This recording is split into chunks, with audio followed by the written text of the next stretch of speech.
On écoute maintenant Laurence Boffet. Vous pouvez prendre un micro là, si vous, ou là-bas. Voilà. Ne vous inquiétez pas, je vais conclusion. faire court. Tout d'abord, je voudrais remercier encore une fois, je l'avais fait en introduction pour que personne n'oublie, donc j'avais remercié Stéphanie Després et Caroline Richemont, mais aussi nos deux alternantes, donc Emma Pedregal, qui vous avez fait toutes les vidéos. Alors peut-être avec des photos, bon bref, je passe. Mais aussi Alice Sarnaud, qui est peut-être là, qui avait œuvré avant elle à la préparation. Et puis à deux autres piliers très importants qui font peut-être pas partie du back-office dont on a parlé ce matin. Donc c'est Audrey Castano et Zaya Boufassa, que je remercie vraiment, qui trimballent des choses, qui sont intraitables sur nos agendas. Et c'est de la lutte. Elles le savent. Donc je voudrais qu'on les remercie.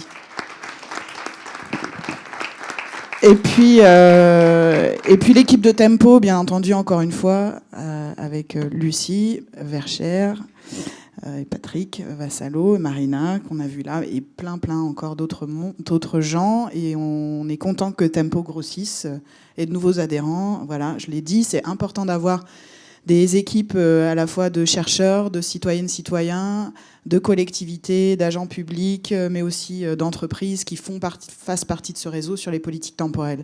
Et pour un peu faire le rebond par rapport à Pierre Housset, parce que je ne peux pas m'empêcher, on le fait souvent tous les deux, je pense effectivement que le lien entre le micro et le macro, c'est peut-être plus complexe que ça, mais si on avait choisi les temps collectifs, c'est bien qu'on se questionne sur ça.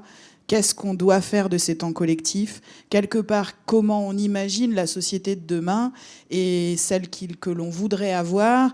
Et c'est éminemment politique, vous ne serez pas étonnés que je le dise, dans le bon sens du terme. Et on voit, et peut-être que c'est un luxe de nos sociétés qui vont bien, d'avoir tous ces égos et ces éléments et d'avoir des dérives même dans les temps personnels que l'on se réserve et qu'il faut retrouver ces temps collectifs indispensables.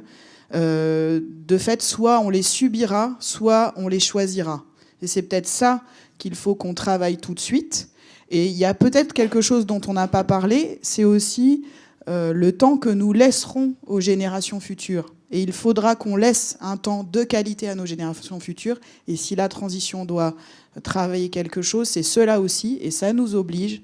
Et ça doit nous rendre responsables. Et c'est peut-être des choses qu'on n'a pas assez suffisamment en tête quand on repense tous nos temps collectifs, y compris ceux du travail, par exemple, comme on l'a vu ce matin. J'en dirai pas plus, je vous laisse méditer là-dessus. Vous avez 4 heures pour répondre, et le déjeuner notamment. Merci à toutes et à tous, et à très bientôt.